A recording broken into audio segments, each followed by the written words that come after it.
Hello, hello, ladies. It is Jamila McMallow, life and relationship strategist for powerful, driven women coaches and entrepreneurs.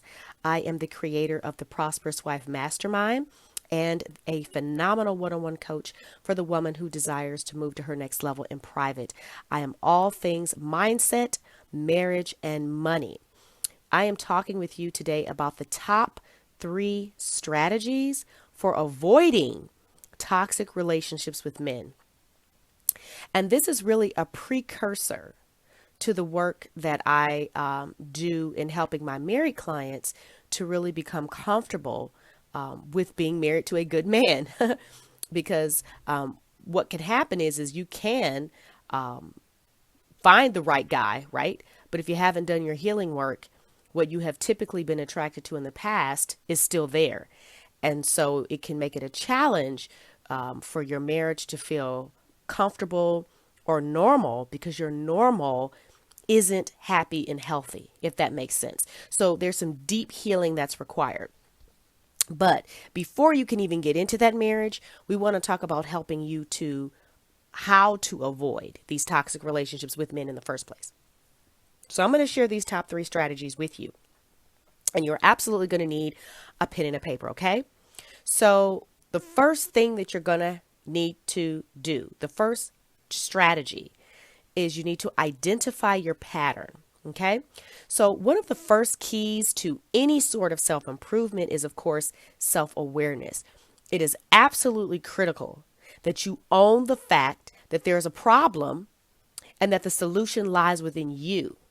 So if the solution lies within you, the question is that where the problem dwells as well?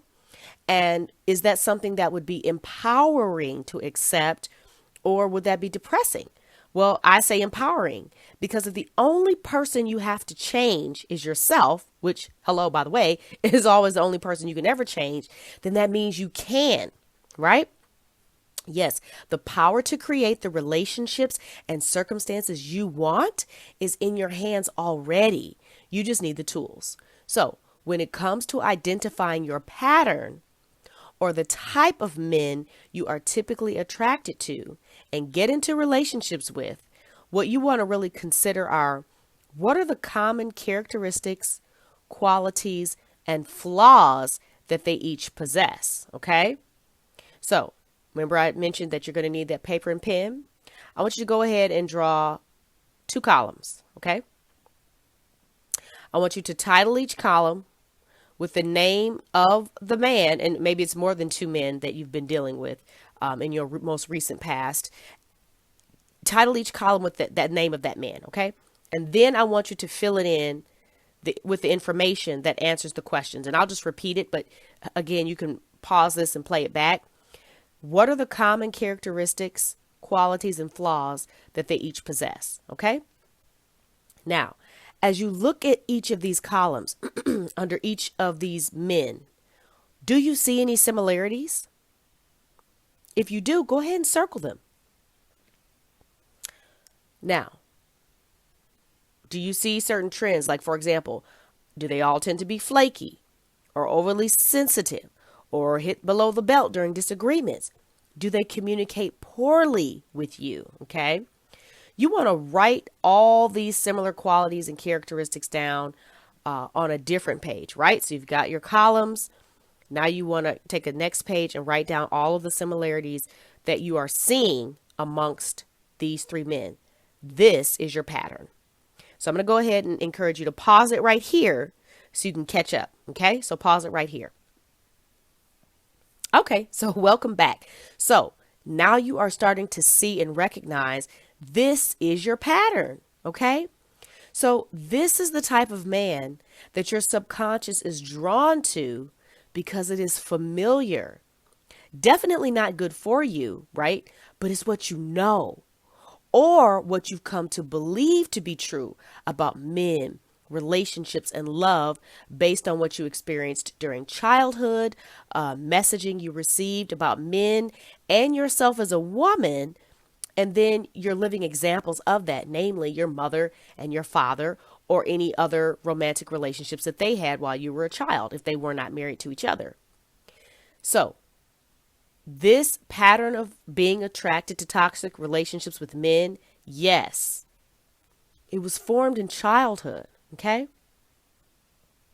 In fact, when you look at your pattern, right, that list of qualities and characteristics that you're subconsciously attracted to in men, do they sound like someone you know? Your father, perhaps? Or maybe the words of your mother? That's the origin. That's the origin of the pattern. Okay? And that leads me to my next point. Okay? So, the next strategy, okay, because remember, number one is identify your pattern. So now we're going to number two. You need to acknowledge and heal your past relationship hurt and trauma. Okay? Because how you experienced your parents' presence, absence, and the relationship they had between each other absolutely laid the groundwork for how you show up in relationships with men and what you are attracted to, okay? You live what you learn. Those beliefs, stories, and subsequent patterns were all born from trauma, okay? And all trauma means is a painful experience. Yes, you were hurt first by your father, for example, by not being a part of your life, or by being a poor example of a man, or in maybe how he treated your mother, or how he maybe allowed himself to be treated by her. And if he wasn't there for you emotionally, didn't make you feel loved, special, and protected, you were set up for failure in relationships with men. Or maybe he did make you feel like you were the sun and the moon and the stars, and you've been subconsciously really going out and trying to find a replica of him without acknowledging that there were some traits about him that didn't work, which you could see if you looked at the relationship between him and your mother, right? He could have been a great father, but not the best husband, boyfriend, etc. Now, the other part of it is if your mother allowed herself to be mistreated by your father or other men, you were taught by her example how to accept deal-breaking behavior. And if she, talked down to your dad, put him down, then you may have learned, that you may have very little respect for men, actually, and you may have a very low opinion of them. But if you saw her being mistreated, right, you may have grown up and say, okay, I'm strong, right, because you yell and scream about being mistreated.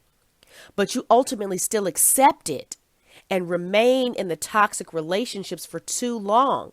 Your tolerance for what is unhealthy and abusive is skewed. You don't bounce at the first sign of trouble. You stick around and think you have some obligation to try to fix it, without really understanding that you've invited it into your life because it's what's familiar. It's what you know. It's what's your normal, even though your conscious mind says this isn't what I want, right?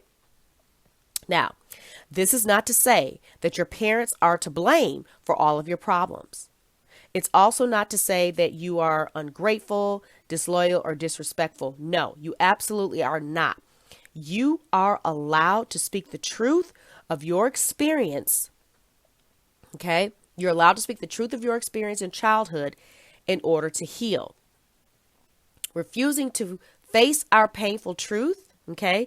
Refusing to face your painful truth is what is keeping you stuck in your pattern. It keeps you suffering. One moment, I'm just going to take a sip of water. So you must identify, right? You have to identify, acknowledge, and release those emotions that are tied to your childhood and the origins of your pattern in order to break it.